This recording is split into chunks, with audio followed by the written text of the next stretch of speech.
So today we will do little bit of doing the theoretical part, as you know, we'll be doing the walkthrough of our Power BI desktop, of how we load the data and different components that we use. Before that, I just want to make you understand about the different versions available and how they are different, right? The comparison. Since for the desktop version, there are three version available in the market.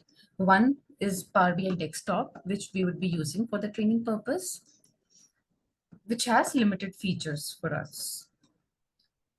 And then we have Power BI Pro, which is being used in the organizations to publish and to share the Power BI desktop that we would be using, and to we will publish our dashboards and reports. We won't be able to share them, but the Pro version, which organizations use, they'll be able to share those reports within their organization. And there's another version available is Premium, which provides more flexibility when we have requirements to load more data, like we have huge data requirements. So let's just go through of them in detail. So Power BI Pro, so most of the time it's Power BI Pro only, which is being used, which has a decent amount of limit for the data. So for the import size, the data that we import, let's say we have the data saved in SharePoint and another data saved in server, Athena server or Oracle server. So each data set can have the limit of 1 GB. Okay. Right, that's the limit. So if the data limit exceeds 1 GB, then companies need to opt for Power BI Premium if their requirements are like that. Okay, so that's the import limit. So when we use the live connection, there is no such data that we need to store. So we are good for that, those scenarios. If the company uses live dashboard, then we don't need to go for premium purpose. Okay, and another difference here is the trial version. So for Power BI Pro, we have the trial version available for 60 days. So we can try it for 60 days and then we can go for the paid version. Okay. Which is in premium. And a Power BI Pro allows full refresh of the data, wherein Power BI Premium allows the full and incremental both refreshes. So if the requirements of the project is like, weekly full data should be refreshed, but daily incremental data should be refreshed. So incremental data means if there is, sales data being generated till 15th of the month, and next day when we're seeing the report, so we just want the, additional 1 day's data to be added in the data set, and that should be reflected in our reports. Okay. Right? It should. So that is called incremental refresh. But in Power BI Pro, we just have full refresh, which means that whenever we'll be doing the, daily, if we will be refreshing the data, it will refresh the entire data, which means it will take a lot of time to refresh the data set. But since in Power BI Premium, we'll be doing the incremental refresh, it will take less time to refresh the data. So what the meaning, can you explain full refresh again? I understand what you, when you say incremental, which means that the input is only, it takes into account only the new information that has come in. But full refresh means the entire data set. Let's say the yesterday when we built the report, we took 1 month data to be, to be there in the report. So it will daily, it will refresh the whole month's data. hold on. It first of the month. So let's say we built a report using the data. We are in September. We used the data for October. Oh, sorry, for last month. August. August. Yeah, we use August. Then in October, we want to do full refresh. So it's gonna be September and August. Yeah, so let's say we want to see till date data, last 2 months, and when we are doing it daily, refresh means till date, last 2 months data, and if it's 15th of September, so the data should be refreshed till 15th of September. So daily it will refresh from the last 2 months and today's data. But in incremental, it will run only for additional 1 day's data. That will be, running, refreshing it daily. Okay. It was adding that incremental ones, additional data that we have. Okay. Okay, so basically it will just replace the existing ones for the fully replace the with the new data that we will be extracting it daily from the database. That means full refresh. And another difference we have here in Power BI Pro and Premium is regarding the cost. Power BI Pro is approximately $10 per user per month. It's like, $10 per user per month. And it's a, organization level cost for 4,995 per month. And it provides its own server also for the organization, which is not there in case of Power BI Pro. So if there are such requirements which organization says, then they go for the premium ones. But most of the time, Power BI Pro is being used in the organization. Okay. Okay, so and also I've mentioned Power BI service, where we see our published reports, our dashboards, which we create dashboards out of reports. Workspaces are basically containers where we keep a group of reports. If we have a workspace for medical reports, and another workspace we keep it for the customer reports or some HR reports, or different containers we can create for different set of reports. It's like folders available in Power BI service. Right, and we have data sets available, so we can publish our data set there, so that we can, when we schedule it shows us all the scheduling part can be done on those data sets.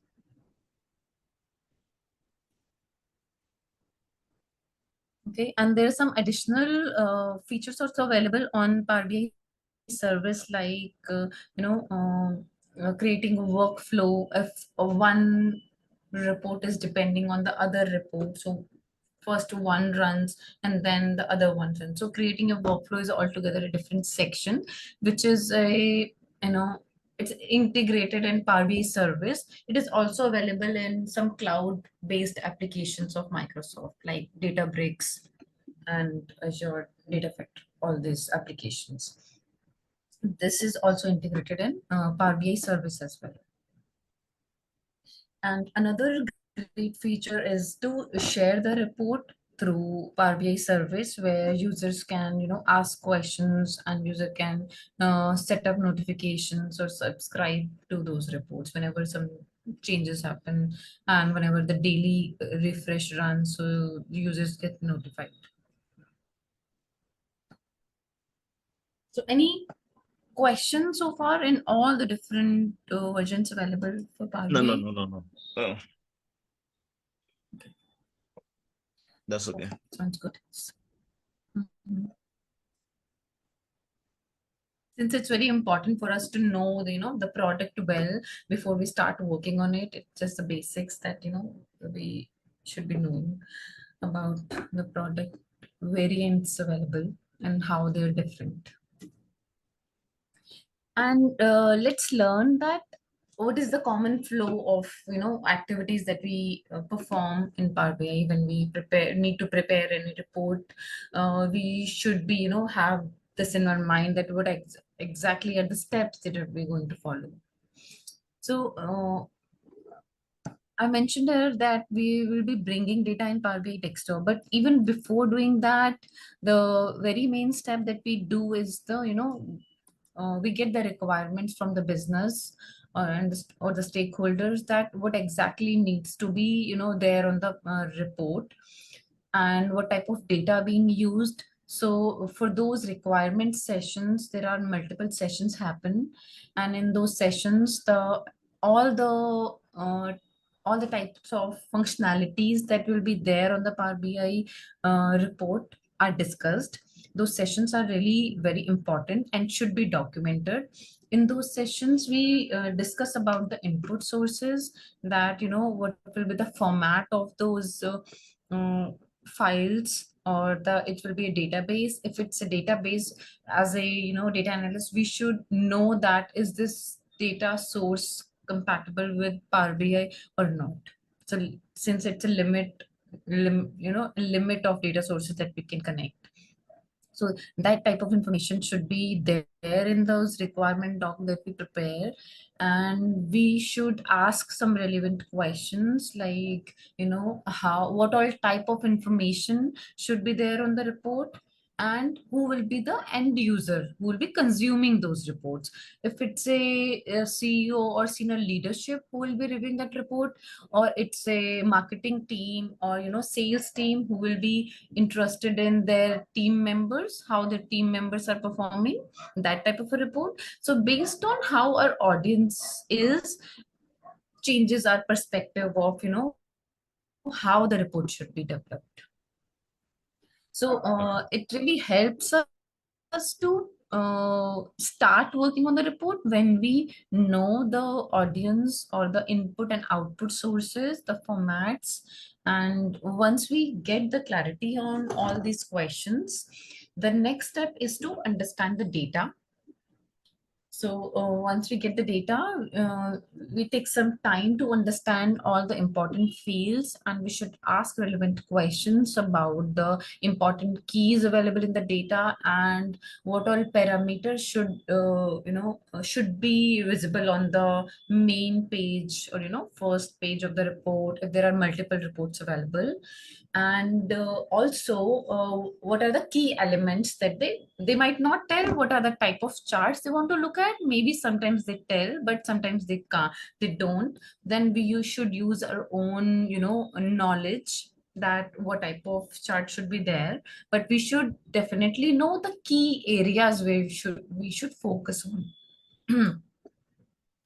So that's how we start. And then once we get all that information, we have all those information ready, then it's the role of tool that then only we should use this data to bring in the Power BI desktop.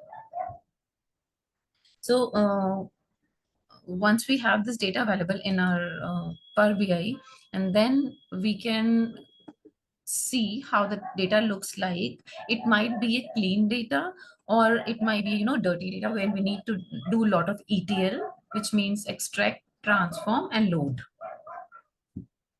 Right. So I yesterday mentioned that Power BI has its own ETL tool as query editor, where we do the data messaging and all the data transformation that are required to be done before we do prepare any chart. Yeah. Like the split of first name and last name, or let's say date format is showing in the text format. So we convert the type of date, correct the date formats. And if let's say there are number format, there's an integer from column, there we are seeing some text which Power BI shows as an error. So we need to fix those errors. Also, sometimes in the data, the first row comes as in header. So we need to make that as in header, and then, fix that type of those type of details. These are just the example. There are a lot more options and cleaning requirements are there in the data. Okay, so once we do that transformation, we do the data modeling. So let's say the data is cleaned and everything, we don't see any issues, although the issues might, we might see those issues later, but initially we see the data as clean and it looks good to us. So we can just start with the data modeling, which means that the tables or different data sets. Different data sets means the data that we receive from different data sources, or it could be a same data source as well. Let's say within SQL Server, we have different tables that we have imported: employee table, department table, and then HR table. So there are three tables. So we have two options. Either we can just use the SQL query, the join query, that to import the combined data of all these three tables using joins, or we bring the three tables from SQL Server, and then we can join them using data modeling in Power BI, which we will be discussing. Since we in the report we want the relationships to be built between the different tables that we have imported, so it's very important that the data should have the relationship, and how the relationship is working depends on on the data that we're bringing. So it's a fact table or a or a categorical data, it's a dimension table that we need to analyze. So just to give you a brief idea about the fact tables and the dimension tables. So fact tables are the numerical data or the transactional data that we have in a data set. And the dimension data is the categorical data that is there. So for example, we have a department list of departments. So it is always fixed that, or the customer list. Uh, for the month of January, there will be some list of customers, right, who would have purchased some items. And there will be sales data, which will have the transactional level information, that how much sales each customers. So let's say in one day, there are 100 transactions would have happened. So fact table would have the details of all those transactions, and dimension tables would have details like the customers who would have bought that information, categorical data. Sometimes the data is categorized in such way, sometimes it is not, right? That we need to analyze, and based on our understanding, we need to do that data modeling. Okay, any questions? No, that's fine. Go ahead. Okay, so once the relationships is built between the different tables or different other data that we've received, so we are ready to work on the report, which means we are ready to and we the data is ready, the relationship is built. Now we should know that what type of report design that we will be using. So a lot of factors involved in this part. Here we take care of all the standard layouts being used in the organization, like the colors or the logo. So this information is provided to us by the business, that is there any standard logo that company uses, then we need to add that. If there are standard colors being used in the organization, then we used to add, then we use those combination of colors. Else we can be little more we can choose colors of our own choice, but that should be little subtle, or less I would say not a wide variety of colors. With limited colors, we can make it look more professional. So those are the some of the points that we take care while we prepare the report. And the type of graph also depends on the data and the type of requirements that would have in the initial phase. So once it is uh, ready, we review the report with the business and we show it like, this is how, based on what we discussed, I prepared it, and then we discuss it with them and to take their feedback or reviews. And then based if there are any changes that they suggest related to the layout or colors or any particular graph that which they might any complicated graph we might have used in our report, which is not very easy for them to interpret, so we might need to make those changes. Or we do the once it is reviewed by business, then we do the QA also for the numbers that are coming up on the report. It is very important that the numbers that are coming on the report should be accurate. Okay, so we do the QA part based on the data source that that we have received. So we can use some SQL queries or the data type of data source that we've received, and the numbers. Let's say we're using that sum of sales for the last month on our dashboard, on our report. So if it's coming up 10,000, for the month of August, and the data source also we have, so there also we will see that using other formula that sum of sales for the last month, how much it is coming. So that type of QA we do, that it is matching with what it should be, right? So once it is ready and reviewed and all the testing is done on the report, then only we publish it on the Power BI service.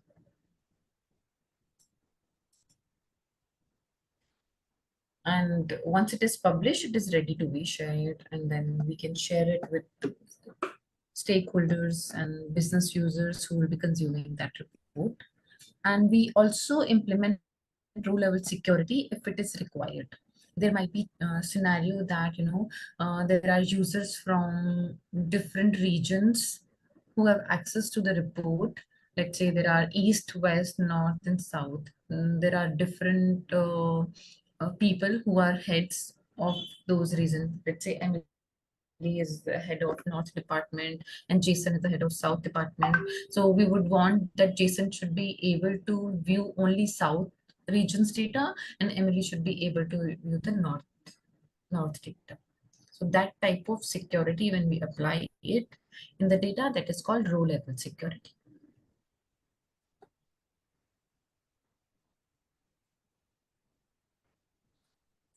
Okay. Feel free to ask questions if there are any. Not the moment, ma'am. Okay, so once it is published, it can be shared with the users. So this was the high level, flow that we will be using for all the projects, all the reports. There can be slight changes on, some of them. If the data cleaning is not required, we might need to skip this particular ones. And if there are no multiple data sources, there's just one data source that we will be using. So there is no just data modeling won't be required, no relationship would be needed since there is just one data source. That type of changes will be there, but if there are multiple data sources, all these steps will be required to be followed to build a report in Power BI. Okay, so we can move on to just see that how we can import a, data set in Power BI. And Okay. just close this one.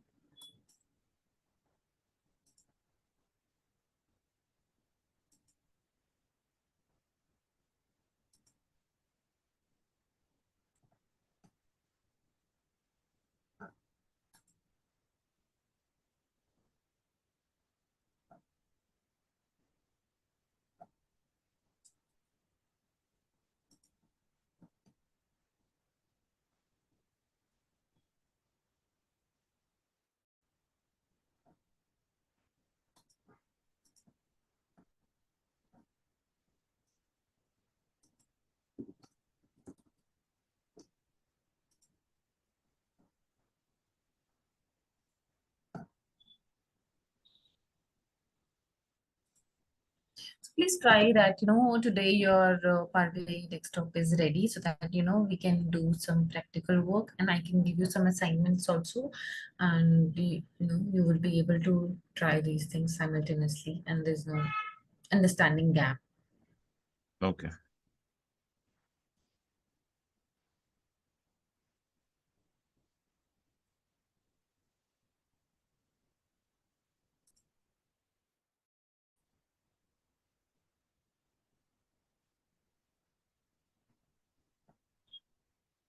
Okay. So when we open our Power BI, so I started from the scratch, so that it is very clear that what are we going to do when we open Power BI.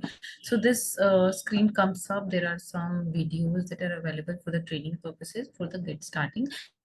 If you want to go through it. They're useful, and you can spend some time initially. But yeah, if you just want to start working on any project, then you just need to go to get data.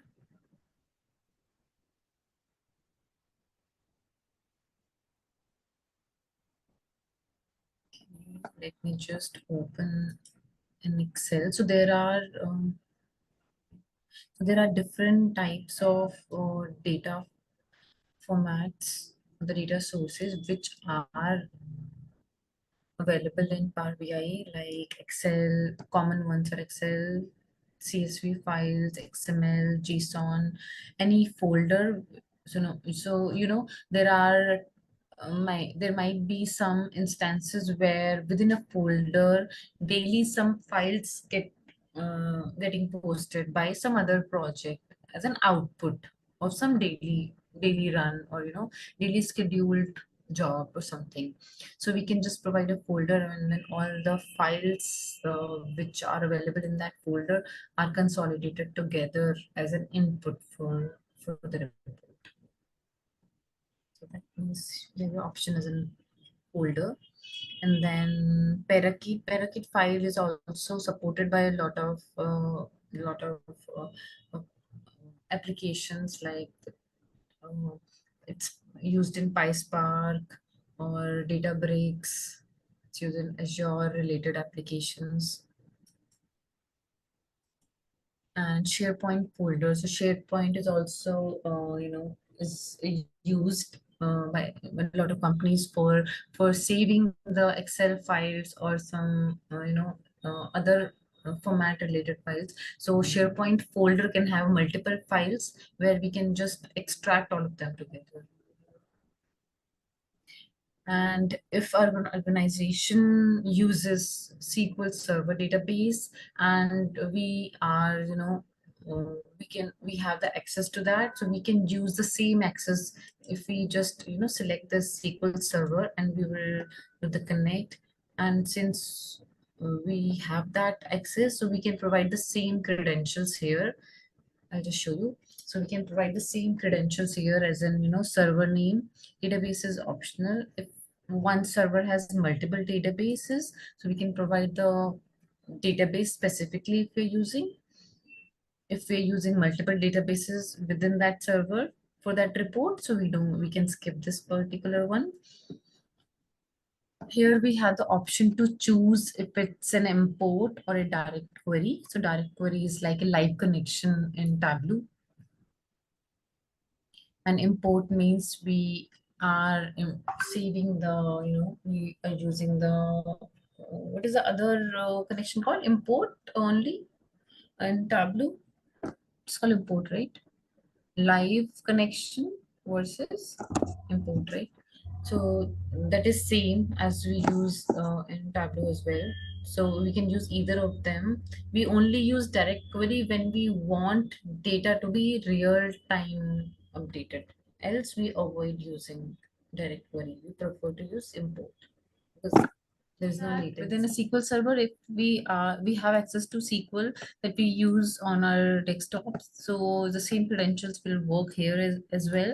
And we can pass these credentials and we can choose the data connectivity mode, how we will keep the data. Unless we want the data to be real time, we will select the import mode.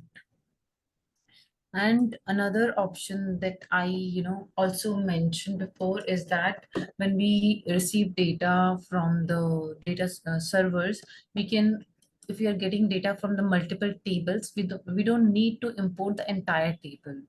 Let's say there are multiple conditions, where conditions being applied on that, tables. Let's say from the employee table, we only want employees of current year, so we can just, pass the where conditions, and we want the data from employee and department based on some additional filters. So we would not want the entire, tables to be imported, because it will really slow down our process of refreshing, and it will, while for user experience also, they will not get the very fast interaction when they interact with the report. So it's better that when we are getting data from the servers, then we will use only the data which is required. Okay. Okay, so this is about the SQL Server. So like this, there are multiple options. So depending on our data source, so you also have the option to use API to get data from different connectors that I used. So for now, we will be using an Excel workbook just to show you how we import.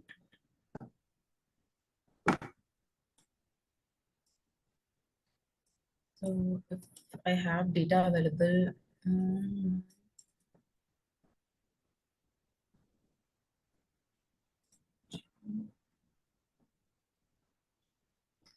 it was a CSV one.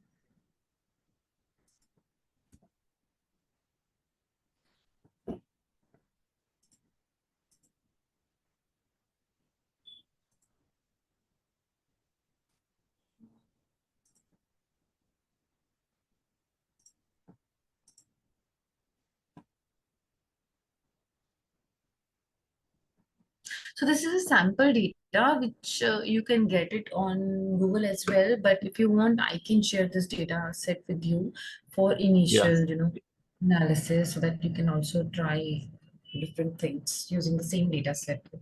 Because if we will have any questions, so we can use the same thing here also in the training. Yeah, sure. So Sumit, how can I provide this data set to ML?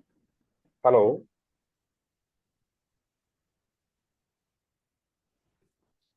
Yeah, so here we have, there are three tabs in the Excel file. So it shows us three different data sets, and depending on our requirement, we can join these data sets. So here, let's say we want to import all three of them. So if we really see this particular one, we see there are few issues with this data set. It's a preview of data. We might not see all issues here, but yeah, just a glimpse of the data. So we can see that the headers are coming in the first row, right? Yeah. Person region are the headers, but it's coming in the first row. It has to be the column names, and this should be removed. Column 1, column 2. Right, and Yeah. another issue we see with this particular data is that there are null values which might come as a, it creates an issue for us on the report. So this should also not be there in the data.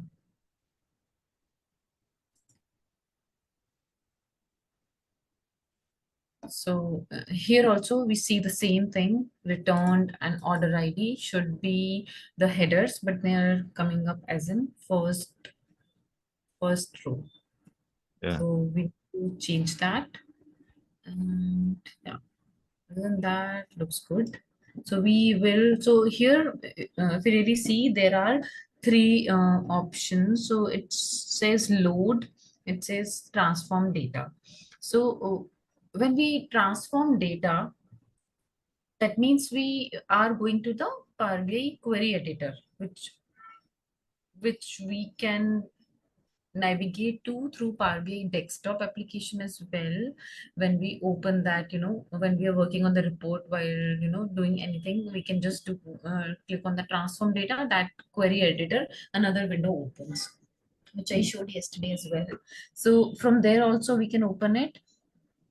And here, if we will load the data, it will load and it will create the import of the entire data.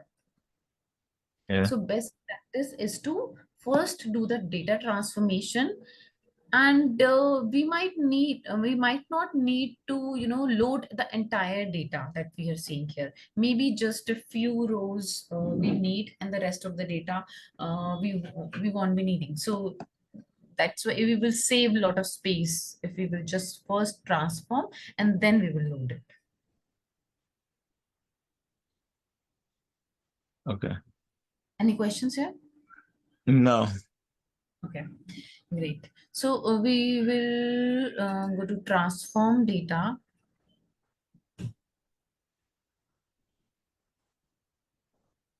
Right. So it is opening a Power Query editor.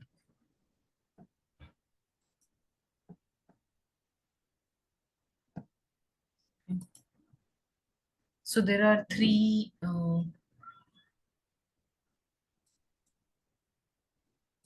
tables that we have created. So here,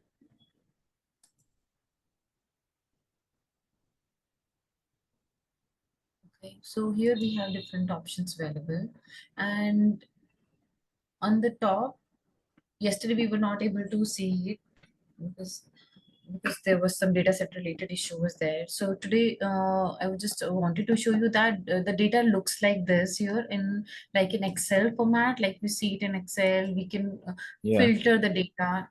We can just have a get a feel of how the different types of fields that are important looks like, and what is the date. We can see the data type of each column. So it says one, if it says 1 to 3, it means it's a number.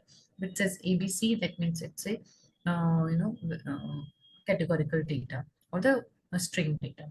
So if we click on this particular where it is mentioned 1 to 3 or the data type, if it's click on this area, then it gives the option to change this as well. If it's a 1 to 3 and that means a number, if you want to change it to text, then we can just need to click on this. Then if it's not compatible, then it shows us the message also. That's like this one, the selected column has an existing type conversion. Would you like to replace the existing conversion or preserve the existing one and add the new conversion as a separate step? So we need to take the column this one. So if we see add a new step, so it shows as a new step here. So all the steps that we follow here, then are we can see all the steps here, and we want to do the undo like we do it on Excel, like Control Z. Then here Control Z doesn't work, so we just need to click on this cross if you want to undo any particular step. Right? Like we just change the data type to text. So if you have noticed that earlier it was showing in the right, and if it's a text, it shows in the left corner of the each row.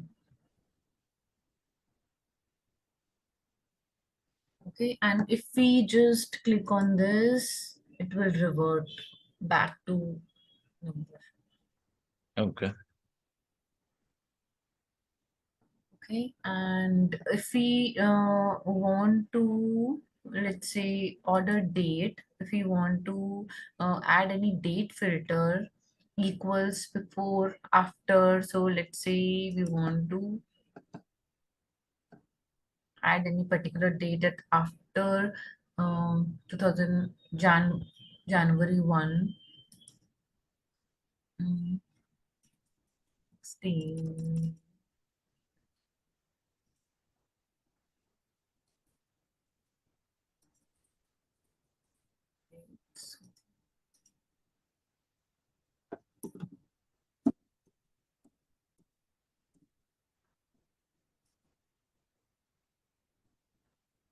it will show us all the dates after January 1, 2016. So what will happen is when we will save this data model, when this data model will be in import mode, only the data which is after 26 1 2016 will be saved as a data set. No, not the entire data will be saved as an import mode. So it will be much more faster, right? So mm, okay, it's done. And also we can see that there are, on top we can see these data quality related information, like valid, how many valid records are there, how many errors are there, and how many empty uh, cells are there. So we don't need to do the actual scrolling of the data to make sure if there are any nulls. We can just see it on the top that if there are any nulls. So we can just take a quick look if there are any nulls or errors in any of the columns.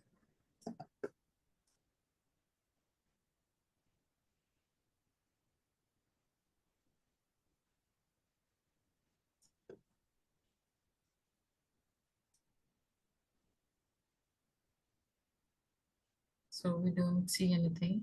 So let me just remove this filter.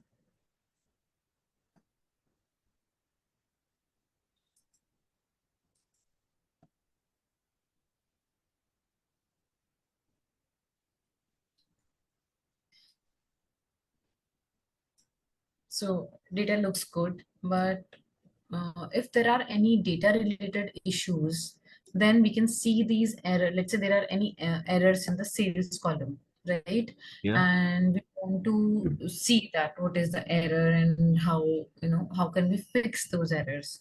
So we can just go to this first. First of all, these column statistics and value distribution and these data quality related information is coming because we have checked here that we want to see the column profile and the column quality. If we will uncheck this information, then we won't be seeing that information there. But as a data analyst, we should be seeing that information for each column to make sure that the data is looking good. Okay, so we can just go to transform and there. Yeah, so there is a remove columns options, remove rows. So there are remove errors, there are remove blank rows, remove duplicates. So if you want to see how many, duplicates are there or not, based on, the entire row is available as a duplicate. So we can just remove all these duplicates from here. And there's another option.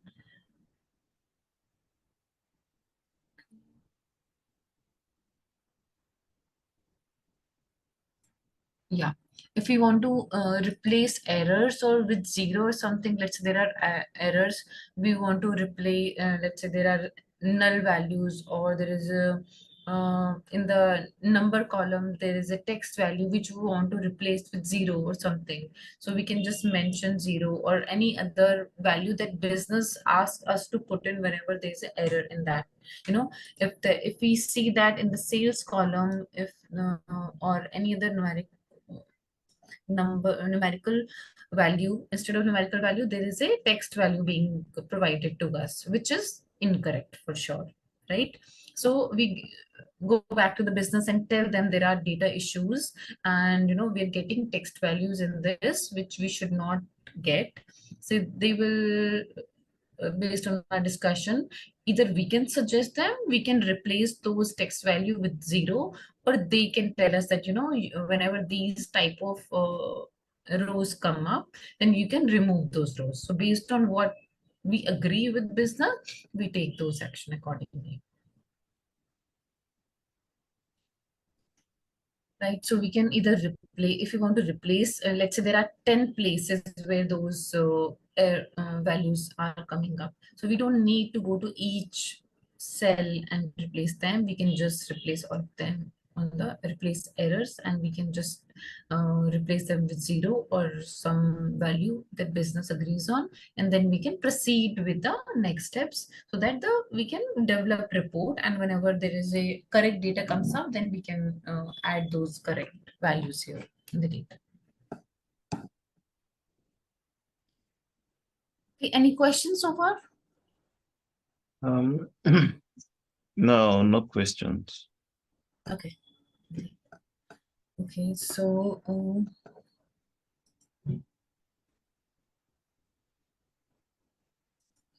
yeah, here I mentioned that if the business says that you can remove those if there are any errors in the data, those values you can remove, and whenever these values will be updated at our end, you will receive the revised data in the when you refresh our data set.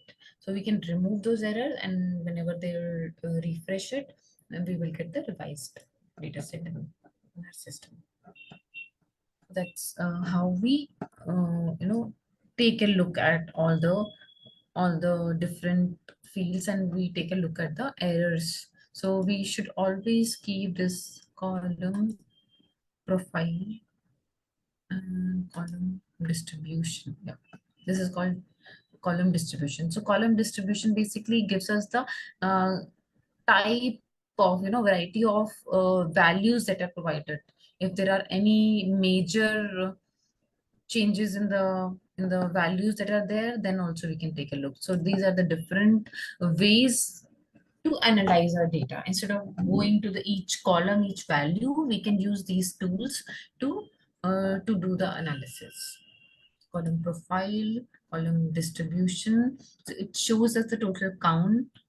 Like in Python, we in other languages or R, you need to write code to do the same work. So even in those tools also, whenever we receive any new data, we do the data analysis to make sure if the data quality is okay or not. So for all these things, there we need to write code, but here it's just a click of a button and all this information is available to us. Like monospaced. So if there are any spacing issues, that also we can just see it here, and show white space, column quality. So yeah, column quality makes more sense here, because it clearly shows that how many records are valid, how many errors, how many are empty ones. So we can check or uncheck based on whenever we need to do any analysis. Okay. So I wanted to go through more such, options here, but it will be better that, we do that when you have that ready. So if tomorrow, maybe we can just wrap up today's session by just, having understanding the data set, and how do we do the quick analysis when it is imported. And then from tomorrow, we can do more practical work, and it will be less of PPT. It will be more of a practical work that we'll be doing in part A, and Okay. questions or assignment based work. I'll download.